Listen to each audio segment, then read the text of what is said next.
Good. What I'm gonna reading from, Scott, is from the ground rules. So I'll just read that article, paragraph 13 in. Sure. And every time you restart it, I'll ask to do that again. So Okay. if it stops just by itself, let me know. Or if we come back and start up again from a caucus, let me know, and I'll do it each time. Okay. You should be able to record now, Clay. Yeah, you guys should have got the notification, recording in progress. Okay.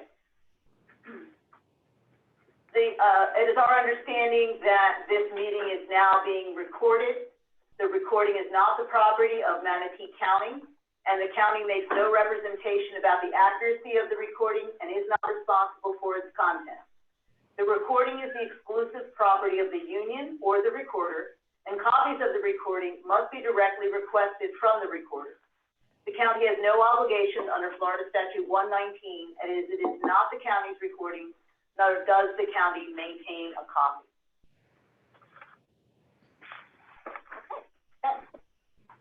Okay. All set with that?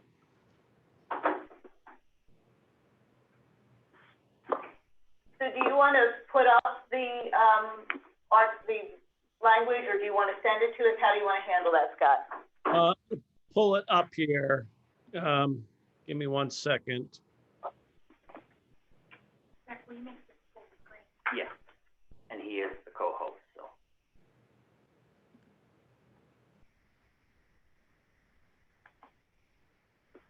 You got somebody in the waiting room.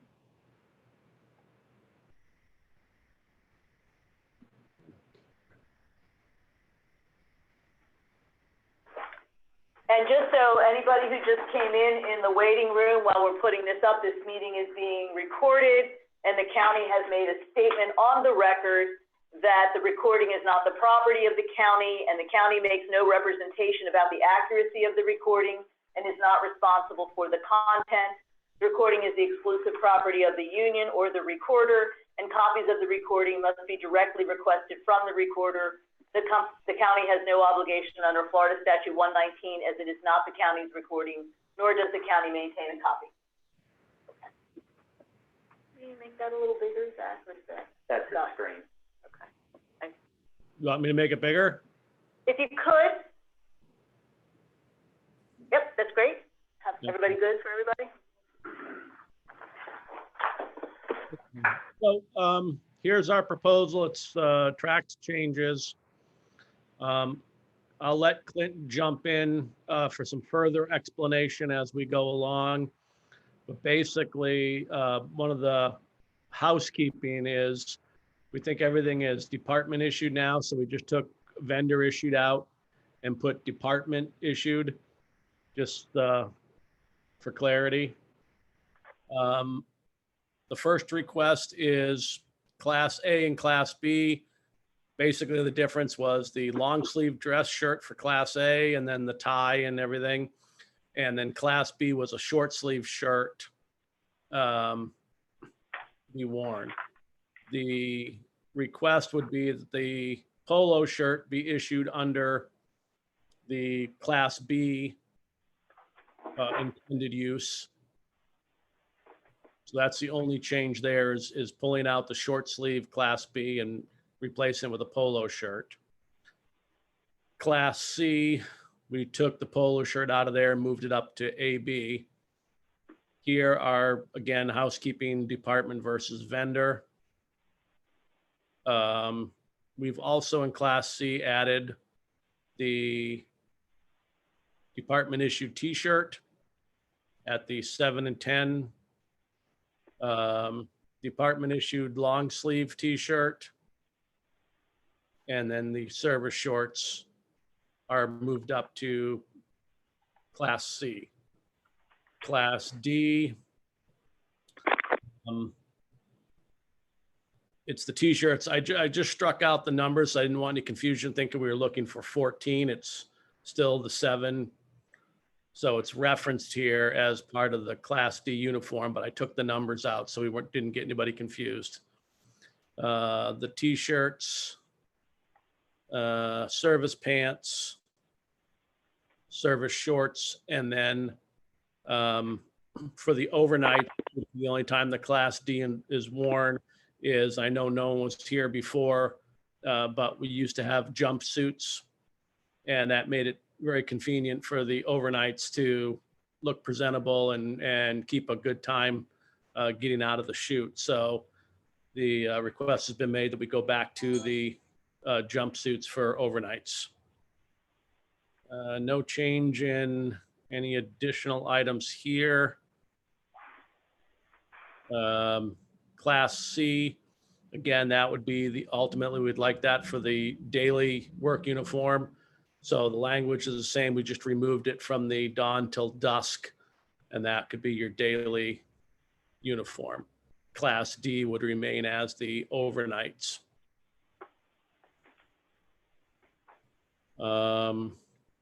Under hair, we want to loosen that up a little bit, but not too much. So we just put hairstyles shall not distract from a professional appearance. And it's subtle, but it does allow a little bit of individuality. And believe it or not, it's keeping in line with the Disney standards, who just updated their personal grooming and appearance standards to kind of get into the 2000s. When I do send this over, I'm going to make one adjustment in the jewelry section that we forgot to put in earlier. And basically, it's going to allow for 2 pairs of post-style earrings as long as they match to be in each ear. So again, keeping up with the times. We're not trying to create any type of safety hazard, but a lot of people have 2 sets of earrings now. So those are the only changes there. Clint, did you have anything regarding the uniforms you wanted? And I know the chief's going to be probably the person everyone's going to be looking at when we go to caucus. So is there anything you want to point out to him that needs to be said? Can you scroll up just a little bit so I can see this other page here? Okay, never mind. It looked like at first glance the service pants somehow got dropped out of Class C. So through talking to the employees earlier this year during EMS week, the department gave everybody a gift, and it was a very nice gray dry fit t-shirt, same color as our current polo shirts. The overwhelming consensus was this would be a great uniform option. We are in Florida. We have very few days where it's not blazing hot. With the current climate and the pandemic also, this would assist in employee fatigue as well by allowing to only wear the t-shirt, the dry fit t-shirt, as our normal daily shirt. We currently have a royal blue shirt issued by the county that can be worn as the Class D. We would just like to see that become the daily uniform. Many of the fire departments also have the same standard, a t-shirt, a dry fit t-shirt as their everyday duty wear. If they do special events or station tours, they have a department issued polo shirt that they wear for things other than formal events, which is reflected in our Class A and Class B here as well. And there's also significant cost savings when you look at the cost of a t-shirt versus a polo shirt as well. Going into the Class D with the jumpsuit, the majority of feedback that I've received, especially from the female members, is that it is extremely difficult for them to respond in a timely manner at night when they either A, have to go into a separate room, as some of our stations don't have private quarters, and either change out of whatever they're sleeping in, or they're forced to put clothes on top of other clothes, and therefore makes it difficult for them to be comfortable and or even fit in the clothes, because as you know, most pants and shirts aren't meant to have a whole nother set of pants and shirts on underneath of them. So the return of the jumpsuit was reflective of the feelings of many of our employees. As you can see, the number of jumpsuits has been reduced, and those would be on a request basis. So you wouldn't just have to automatically give everybody a jumpsuit. There's obviously some employees like myself who have no use for a jumpsuit, so it wouldn't be requested. I know that was the main reason for the jumpsuit going away, was the cost associated with purchasing of the jumpsuits. Okay. Does anybody have any specific questions to that?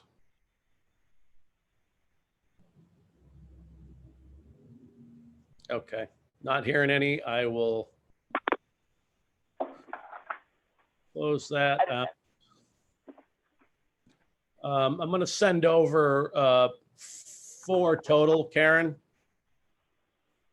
And I'll just do a real brief run through here. I'll send them over. You can look at them, then we can kind of talk about them more in depth, if that's okay. Sure. Okay. This is the vacation leave article. The 0 to 12 months is unchanged. The other 3 categories have a slight increase in total hours. I did retype this out of transparency. The Word version I have is a converted PDF, obviously. And this chart and the wage chart came out like scrambled eggs. So I retyped this and inserted it in. If you look at a clean version of the existing CBA, it matches, and I've highlighted the anything that was changed. This is how it looks minus the strike through, but that's how it came through on a converted one. And that was just a horrifying mess. So I did strike it out so that you could see it was there and put in the cleaner language. Section 2, this talks about vacation bidding. B reflected something that happens outside of the vacation bid. So we thought it best that it's created some confusion in the past, and we're trying to look at ways to minimize filing of grievances or any type of angst when people are looking for time off. So we thought we'd take that out of there and put it lower at a more appropriate place. Here is an attempt to clarify, again, some confusion about when someone can request time off and when there is or isn't an opening. It shouldn't be subjective, so we kind of took a stab putting that up. Keeping up with the times. And again, I think it makes sense for beyond this pandemic, but certainly during it. And I do believe that they utilize this on the last bid, Clint, correct? Yeah, we just in person or via group video conferencing. So again, I think that worked well for everybody, whether a pandemic or not. It's not Wrecker. No, that's Scott's therapy dog. Yeah, that's my therapy moose. Sorry, someone's at the door, so.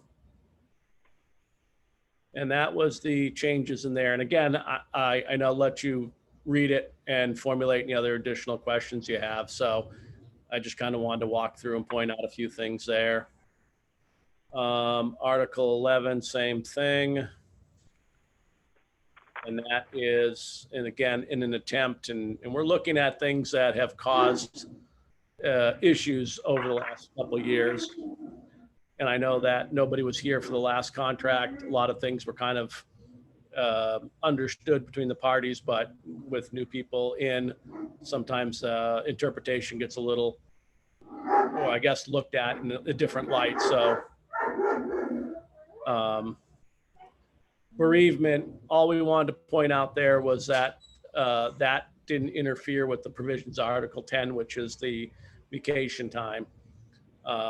That's kind of a time off in and of itself. And that's the only issue there.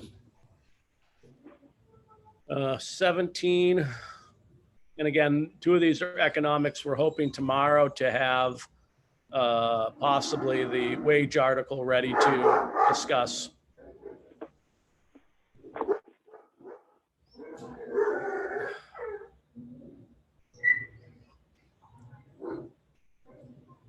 So we left alone the retirement plan, health plan. We've added a new section here in the deferred compensation. We believe the county runs or has access to the Voya 457 plan. So we'd like that, and I believe it already is available to the employees. What we'd like to do is starting January 1, 2022, is to have the county make a corresponding match dollar for dollar up to 3% of the employee's contribution.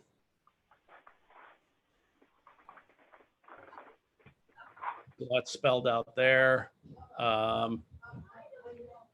I think the plan allows, I think the 457 allows the same as the 401k, that you can make up contributions. So I did put a provision there that the county wasn't responsible for matching any makeup contributions. And then obviously the plans, those are run by the county, and you reserve the right to modify those as needed. So take a look at that for consideration. And those are the 4 that I have that I'll send over to you, Karen. Okay. Sorry. Yeah, I'll make that one change to the earrings in the uniforms, and then I'll send them over. And I'll send the other 3 so you can get started looking at those, and I'll shortly send the uniform one over right behind it, give you some time to caucus, and then see where we're at from the. Obviously it's gonna be more than a half an hour, so we'll let you know when we're ready. I'll just email you, Scott, and let you know when we're ready to log back in. I'm not sure whether we're gonna go to a different room or we're just gonna log out here. If you want to leave this on, we'll go over to our caucus room. I have it set up for us, so my side can leave and go over there. We can just leave this room if you want. We'll just log I'm off. stopping recording. Just letting you